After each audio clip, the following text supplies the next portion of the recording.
Ya, bismillahirrahmanirrahim. Assalamualaikum warahmatullahi wabarakatuh. Terima kasih pada adik-adik sekalian. Pada kesempatan ini kita masuk pada pertemuan keempat dengan mata kuliah Pancasila dan Kewarganegaraan.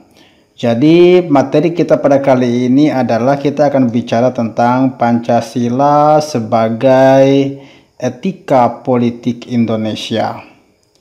Jadi bahwa Pancasila sebagai dasar negara juga menjadi dasar atau acuan dalam hal kegiatan politik di negara Republik Indonesia. Jadi kita bicara pertama adalah tentang etika, ya. Kita bicara etika itu tidak akan jauh jauh berbeda karena dengan hal-hal lain yang kaitannya juga masih seputaran misalnya moral, norma, atau nilai. Jadi Pancasila sebagai etika ini juga kita akan sebentar bicarakan tentang nilai dalam Pancasila, kemudian moral dan norma-norma yang diatur dalam Pancasila. Pertama kita akan bahas tentang etika, ya, konsep etika. Yang perlu dipahami bahwa etika ini secara etimologi ini merupakan bagian dari cabang filsafat ilmu atau ilmu filsafat, ya, merupakan bahan kajian filsafat. Jadi etika itu adalah bukan hal yang berkaitan dengan aspek misalnya kognisi, akan tetapi ini berkaitan dengan aspek-aspek lebih dekat dengan aspek afeksi. Oke, etika dalam bahasa Yunani itu disebut dengan ethos. Oke, dalam bahasa Yunani itu disebut dengan ethos. Kemudian ini artinya sepadan dengan kata susila. Oke, susila. Jadi kalau misalnya orang beranggapan bahwa ini etika ini sepadan atau satu arti, satu makna dengan kata susila. Sehingga orang yang tidak beretika sering disamakan dengan orang yang asusila gitu kan. Melalui etika ini maka manusia diajarkan, bagaimana kehendak manusia itu dapat dibimbing menuju arah pemahaman di mana kita akan mengamalkan nilai-nilai kesusilaan atau nilai-nilai kebaikan. Jadi kesusilaan itu sering diidentikan atau hampir disamakan dengan nilai kebaikan. Secara terminologi dikatakan bahwa etika itu adalah merupakan cabang filsafat yang membicarakan, yang berbicara tentang tingkah laku atau perbuatan manusia. Jadi perbuatan manusia atau tingkah lakunya itu dibicarakan dalam etika. Hal ini misalnya etika itu berkaitan dengan baikkah sesuatu itu atau sesuatu itu adalah buruk. Oke, jadi aspek etika itu melingkupi baik buruknya suatu tingkah laku manusia atau perbuatan manusia. Sehingga kadang kita melihat orang yang punya perbuatan buruk, kita mengatakan dia tidak beretika. Kemudian kita melihat orang yang punya perbuatan baik misalnya, sehingga kita katakan dia punya etika. Oke, nilai etika ini bisa dinilai baik ya, dan pun bisa dinilai buruk. Jadi bisa baik atau buruk. Siapa yang menilai? Yang menilai itu adalah pertama orang lain. Oke, sebagai observer atau pengamat dari tingkah laku kita. Jika seandainya objek pengamatan itu adalah kita.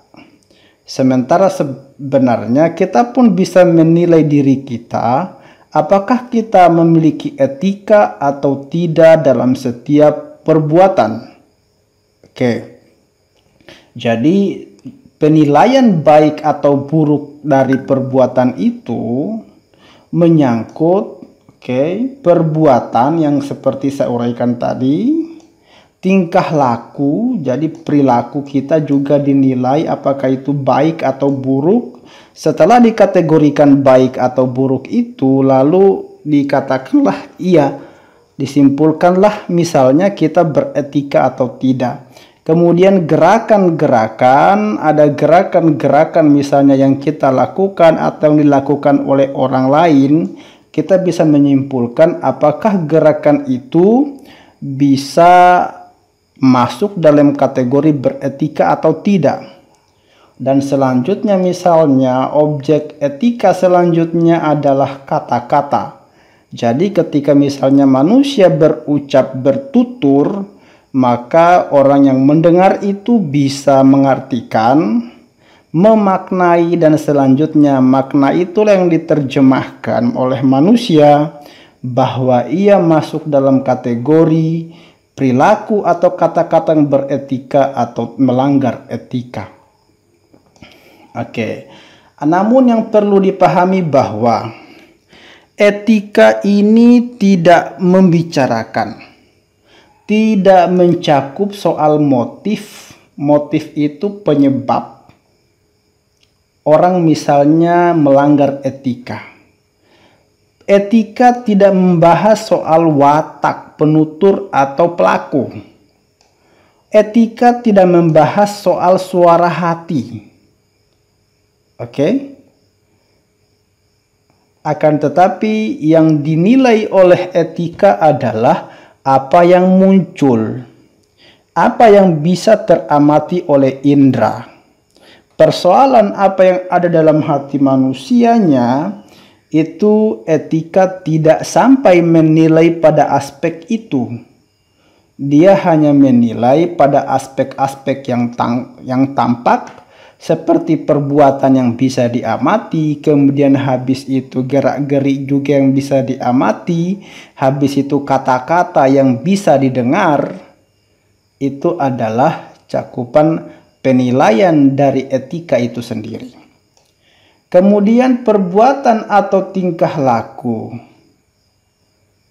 yang dikerjakan dengan kesadaran sajalah yang dinilai oleh etika. Yang bisa masuk dalam kajian etika itu adalah perbuatan, perilaku atau perkataan yang dilakukan secara sadar. Sedangkan yang dikerjakan secara tak sadar itu tidak dapat dinilai apakah baik atau buruk. Sehingga kita bisa mengambil sebuah pernyataan balikan misalnya, apakah orang gila itu punya etika atau tidak ketika dia melakukan sesuatu perbuatan atau perkataan. Meskipun perkataannya adalah buruk maknanya, ketika misalnya itu akan diungkapkan oleh orang normal yang tidak gila, kita katakan dia tidak beretika. Namun karena diungkapkan oleh orang gila, maka itu tidak bisa masuk dalam kategori pelanggaran etika. Karena etika itu hanya fokus pada ungkapan kesadaran. Seperti itu. Kemudian etika disebut juga sebagai ajaran moral. Jadi etika ini berkaitan dengan moral.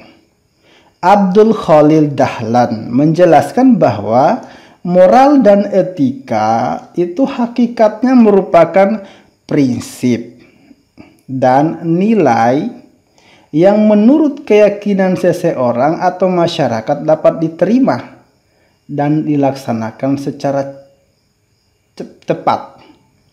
Jadi bahwa dalam beberapa keadaan etika dan moral ini bisa punya definisi yang sama, yaitu bicara tentang prinsip baik buruknya sesuatu, juga bicara tentang nilai-nilai yang ada dalam sesuatu perilaku. Jadi dalam sisi-sisi yang lain dia saling berkaitan. Kemudian Yang perlu dipahami juga bahwa masyarakat Indonesia tentu juga tidak bisa dipisahkan dengan politik. Dalam kegiatan politik inilah bahwa kita butuh etika, utamanya misalnya etika yang berkaitan dengan perkataan. Seorang warga negara dalam hal melakukan kegiatan politiknya, maka dituntut untuk bisa beretika mengikuti etika yang dianjurkan dalam Pancasila. Misalnya tidak diizinkan untuk menghina, karena itu adalah tutur kata yang kurang bagus. Misalnya tidak diizinkan untuk ingkar janji, karena itu adalah perbuatan yang kurang baik. Misalnya tidak diizinkan untuk mengambil tindakan-tindakan mengkhianati negara misalnya, atau tindakan-tindakan yang mengkhianati pemerintah misalnya. Jadi dalam hal kegiatan politik itu, maka seharusnya etika politik tetap mengatur kegiatan politik negara dan masyarakat. Berikutnya, bahwa setelah etika dan moral tadi, ada yang disebut dengan nilai.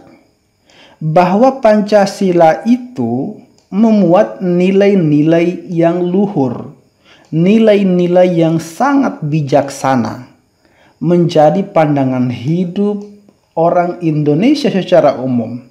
Nilai Pancasila itu kiranya perlu diwujudkan dalam bentuk kegiatan politik bangsa Indonesia itu sendiri, sehingga nilai dasar dan nilai instrumental serta nilai praktis Pancasila seperti yang saya pernah jelaskan pada pertemuan kedua ini bisa diaplikasikan dan bisa teramati dalam kehidupan berbangsa dan bernegara.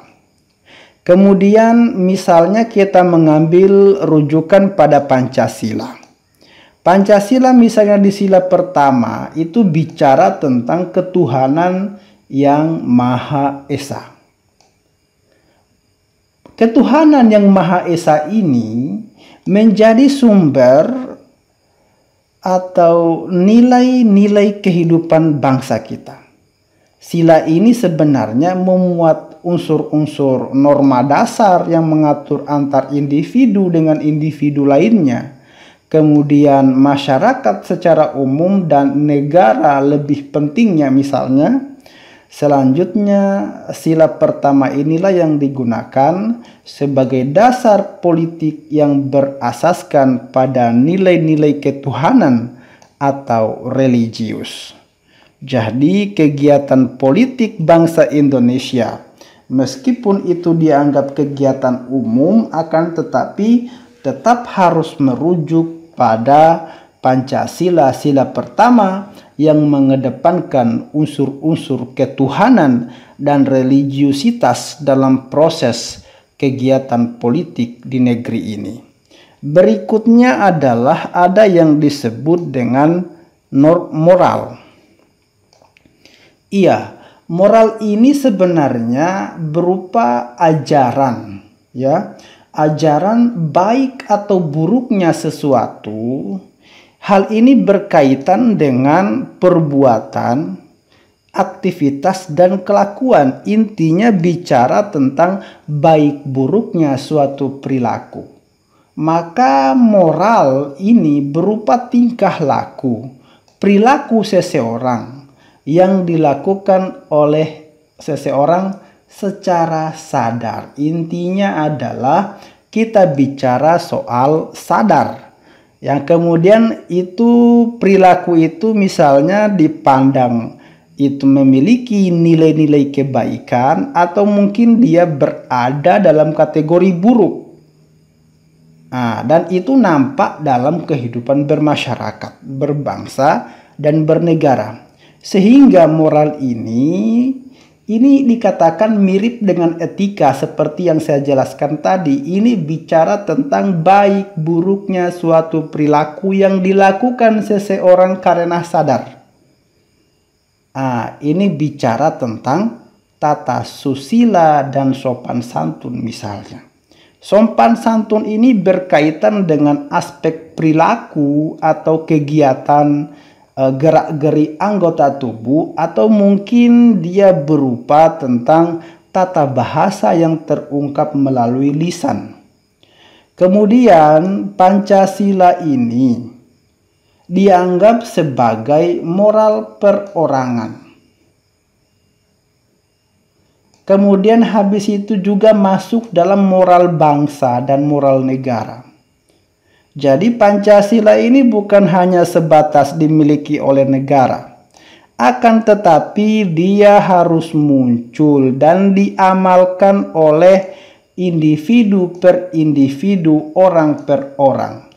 Karena negara ini dibentuk, disusun dari individu-individu, kemudian berkembang secara struktur hingga sampailah pada negara secara umum. Pancasila menjadi moral politik masyarakat Indonesia juga, sehingga negara Indonesia bisa sampai pada negara yang berkeadilan, yang bisa diwujudkan oleh masyarakat itu sendiri. Kemudian berikutnya yang tadi moral, sekarang ada yang disebut dengan norma. Norma ini diartikan sebagai sumber hukum. Dia bicara tentang serentetan tata aturan dalam masyarakat. Dasar sumber hukum ini misalnya kita anggap ia adalah Pancasila, karena dasar hukum Pancasila, maka norma kita pun norma yang ada dalam Pancasila. Sehingga Pancasila menjadi sumber dasar politik bangsa Indonesia. Dengan demikian bahwa moral-moral yang tercantum dalam Pancasila itu bisa kita terapkan dalam kegiatan politik itu pula. Kemudian misalnya Pancasila mengisyaratkan tentang apa yang tertera dalam sila keempat Pancasila. Itu bicara tentang konsep politik dan demokrasi yang ada di negeri ini. Berikutnya itu ada yang disebut dengan etika politik. Franz dalam Samsudin itu menjelaskan begini. Etika politik itu punya dua pengertian. Yang pertama, etika politik itu sebagai filsafat moral yang mengenai dimensi politis kehidupan manusia. Jadi etika politik itu bicara tentang filsafat moral. Dia merupakan bahan kajian moral yang bicara tentang politik kehidupan manusia. Bahwa dimanapun kapanpun manusia itu berada akan selalu dihadapkan pada kepentingan-kepentingan politik misalnya. Bukan hanya politik itu berkaitan dengan konsep kenegaraan secara umum, akan tetapi politik yang dimaksud pun sebenarnya adalah berkaitan dengan kegiatan politik dalam skala yang kecil, dalam skala komunitas maupun kelompok-kelompok masyarakat kecil yang ada di struktur paling bawah. Kemudian berikutnya, etika politik ini juga merupakan tata krama, tata pergaulan dalam melaksanakan aktivitas politik. Jadi dalam politik itu tidak bebas. Ada aturan-aturan tata krama dan etika politik yang harus diikuti. Sehingga kegiatan politik itu terkesan punya sikap ksatria. Habis itu masyarakat bisa membaca bahwa itu adalah hal yang elegan. Kemudian hal yang menjunjung tinggi aspek kejujuran. kemudian juga dalam kegiatan politik itu menjunjung tinggi prinsip kesantunan misalnya, dan intinya adalah dalam kegiatan politik itu ada amanah yang dijaga sehingga muncullah legitimasi politik itu sendiri bagi masyarakat. Kemudian yang perlu dipahami bahwa etika politik ini mempertanyakan tanggung jawab dan kewajiban manusia sebagai manusia, juga sebagai warga negara terhadap negaranya. Etika politik ini juga menjadi norma yang dipegang teguh dalam kegiatan berpolitik, sehingga tidak terjebak dalam politik praktis yang merugikan dan tidak bermanfaat. Jadi masyarakat perlu paham tentang etika berpolitik, norma berpolitik sehingga dia tidak terjebak pada politik praktis yang akan merusak persatuan dan kesatuan bangsa, karena dia mengedepankan aspek moralitas yang dijunjung tinggi dalam setiap kegiatan politik, baik itu bicara tentang tata perilaku, gerak-gerik anggota tubuh, maupun dari segi ucapan dan penuturan. Jadi itu masyarakat Indonesia dituntut untuk bisa menjunjung tinggi etika politik, sehingga dalam kegiatan politik itu bukan memecah belah bangsa, akan tetapi politik itu semakin mempererat persatuan bangsa. Kemudian bagaimana kalau misalnya etika politik itu kita kaitkan dengan Pancasila? Kita telah belajar tentang moral dan etika. Moral dan etika itu berhubungan dengan tatanan atau nilai norma yang berlaku dalam masyarakat. Nilai dan norma itu menjadi standar ukuran untuk menilai manusia dari segi perbuatan dan tingkah lakunya. Jadi manusia itu diberi hak, diberi wewenang untuk menilai orang lain, meliputi tata pergaulan dan perkataan tadi. Namun demikian, standar penilaian itu dikembalikan kepada manusia itu sendiri. Apakah akan diikuti atau tidak? Akan tetapi yang perlu dipahami bahwa ketika itu misalnya dinilai buruk oleh banyak orang, maka berarti perbuatan tersebut benar-benar melanggar etika. Paham Pancasila sendiri misalnya, itu selama ini kita beranggapan ia hanya berpusat pada ideologi bahwa Pancasila itu ideologi bangsa. Pancasila itu adalah pandangan hidup bangsa. Pancasila itu adalah kebudayaan bangsa.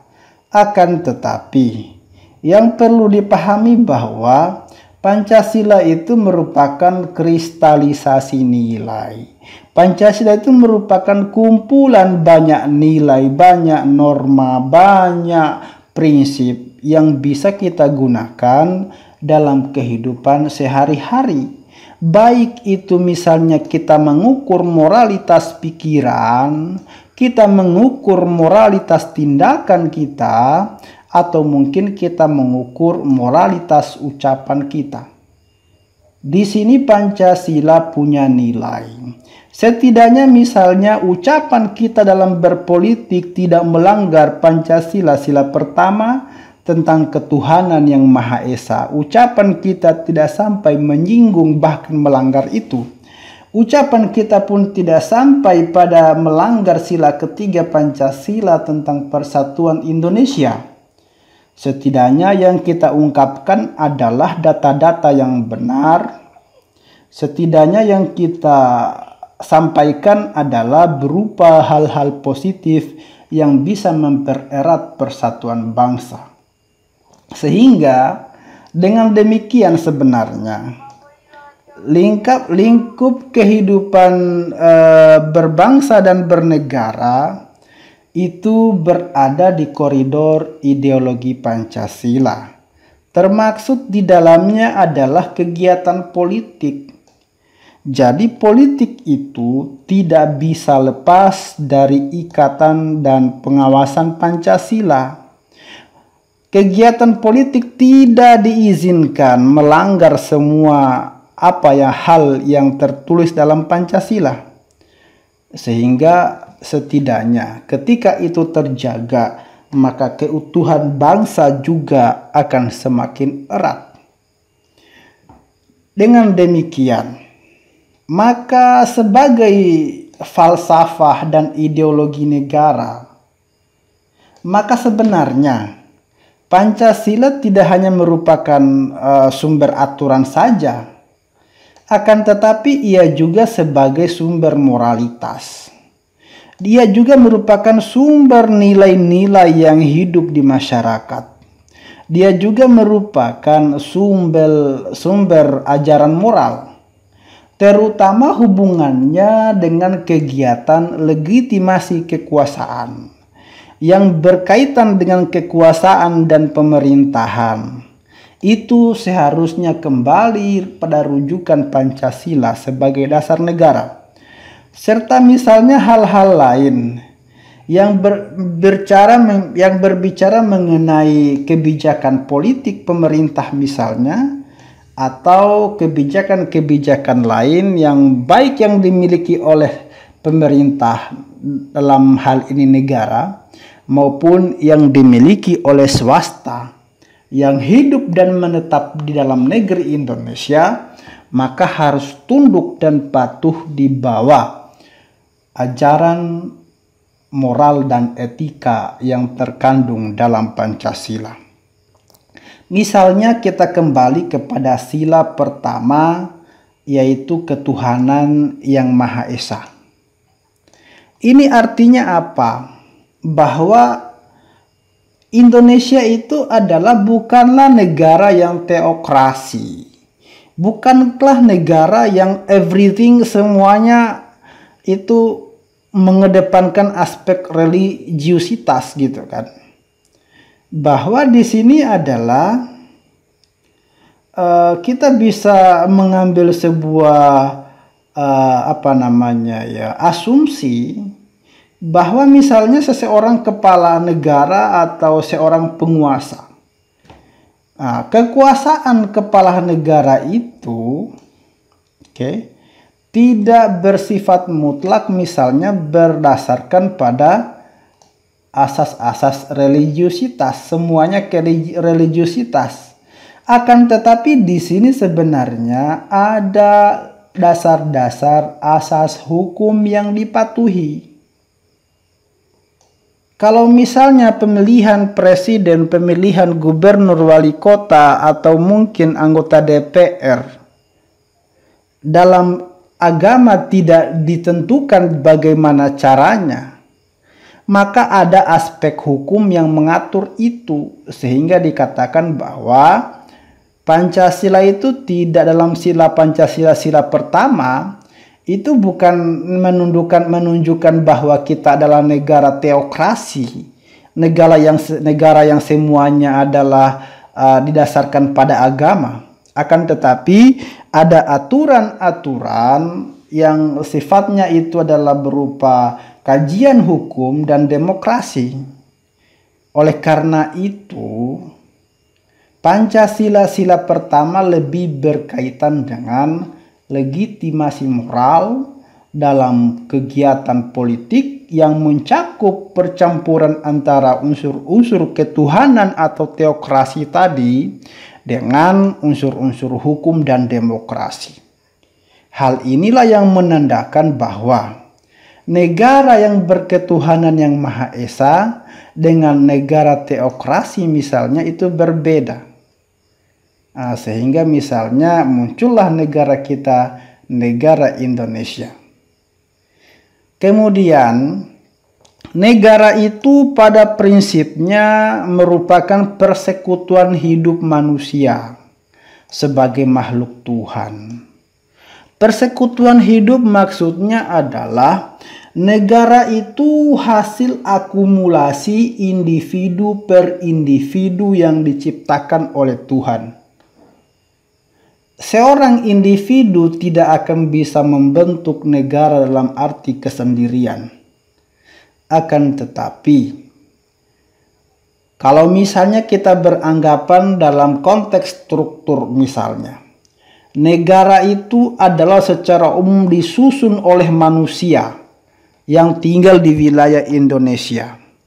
Kemudian habis itu bila ia dipecah, maka Indonesia itu disusun dari beberapa provinsi. Dalam provinsi itu ada manusia-manusianya lagi. Bila dipecah lagi, manusia-manusia yang menghuni provinsi itu akan terpisah dalam bentuk kabupaten-kabupaten. Habis itu dalam bentuk kecamatan-kecamatan. Habis itu dalam bentuk desa. Habis itu misalnya dusun. Habis itu RT RW. Habis itu di RT RW itu misalnya akan sampai pada keluarga. Keluarga itu kumpulan dari individu satu yang mungkin paling banyak di sekitaran 10-15 orang. Dalam keluarga itu terdapat individu-individu yang bisa dibedakan mana ibunya, mana ayahnya, dan mana anaknya. Itulah individu. Bahwa sebenarnya negara ini disusun atas individu. Kemudian individu itu berkelompok. Dari kelompok itu disatukan menjadi kelompok besar. Kelompok besar disatukan lagi menjadi kelompok kenegaraan. Itulah Indonesia. Bahwa Pancasila perlu diamalkan dalam tataran individu agar bisa hidup dalam bangsa dan negara Indonesia. Berikutnya, Suseno itu pernah menjelaskan bahwa dalam kegiatan politik masyarakat, dalam kegiatan politik dalam suatu negara, anggaplah misalnya kita bicara Indonesia, maka sebenarnya etika politik itu menuntut agar kekuasaan dalam negara itu dijalankan sesuai dengan 3 hal. Pertama, bahwa punya unsur yang disebut dengan asas legalitas. Yang perlu kita pahami bahwa dalam suatu negara, kekuasaan tertinggi itu dipegang oleh pemerintah yang mungkin diwakili oleh presiden atau sejenisnya, perdana menteri misalnya. Olehnya itu, dalam kedudukannya pemerintah tersebut membutuhkan asas legalitas atas sah atau tidaknya pemerintahan itu. Sehingga kegiatan kenegaraan dan pemerintah dijalankan sesuai dengan hukum yang berlaku, bahwa mereka bekerja berdasarkan hukum, bukan atas dasar kebijakan pribadi. Kemudian berikutnya, bahwa negara itu harus disahkan, dijalankan, atau mungkin dijalankan secara demokratis. Kenapa prinsip demokratis masih kita bawa di sini? Karena di beberapa negara di abad 20-an ini itu mengatakan bahwa demokrasi itu kunci hidupnya suatu negara, di mana dikatakan bahwa secara tersirat itu kekuasaan berada di tangan rakyat. Dikatakan bahwa demokrasi itu adalah kegiatan politik atau mungkin kebijakan atau keputusan dari rakyat, oleh rakyat, dan untuk rakyat. Sehingga basis daripada prinsip kehidupan politik dalam demokrasi adalah berbasis kerakyatan. Kemudian berikutnya, bahwa pemerintahan itu harus dijalankan atau dilaksanakan berdasarkan prinsip moral. Ya, jadi bahwa pemerintahan itu harus menjunjung tinggi prinsip moral. Dalam kegiatan bernegara, di mana dikatakan bahwa sebenarnya mencuri itu adalah hal yang dilarang. Dalam kategori besar misalnya mencuri itu sejenis dengan korupsi, maka korupsi itu sebenarnya melanggar prinsip-prinsip moral karena mencederai, mengambil hak-hak orang lain dengan atas nama kekuasaan misalnya. Sehingga kegiatan pemerintahan itu harus bisa didasarkan pada legitimasi moral. Pengambil kebijakan itu harus punya unsur moralitas yang tinggi agar menjalankan roda pemerintahan benar-benar sesuai dengan arah yang diinginkan oleh masyarakat. Berikutnya, bagaimana sih sebenarnya implementasi atau terapan dari etika politik ini di Indonesia? Tokoh sosiolog itu Magni Suseno menyatakan bahwa Pancasila itu adalah cita-cita dan etika politik bangsa.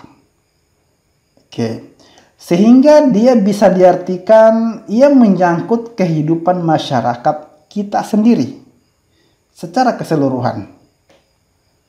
Pengakuan Pancasila itu sebagai ideologi ataupun apapun namanya itu memberikan implikasi atau akan beresiko bahwa nilai Pancasila harus bisa hidup, harus bisa diimplementasikan dalam kehidupan masyarakat bernegara kita. Bahwa Pancasila dianggap urgen untuk tumbuh dan berkembang dalam bentuk perilaku masyarakat kita, sehingga akan nampak dan bisa teramati bahwa kita adalah masyarakat berpancasila. Selanjutnya, nilai-nilai yang terkandung dalam Pancasila itu tidak perlu diragukan lagi sumbernya dari mana, kemudian habis itu akan sampai di mana. Akan tetapi nilai yang terkandung dalam Pancasila itu sebenarnya di dalamnya itu merupakan galian atau eksplorasi dari budaya bangsa kita sendiri. Bahwa yang tertera dalam Pancasila itu tidak usah diragukan lagi, ia adalah merupakan perwujudan dari nilai-nilai yang hidup di masyarakat kita selama ini.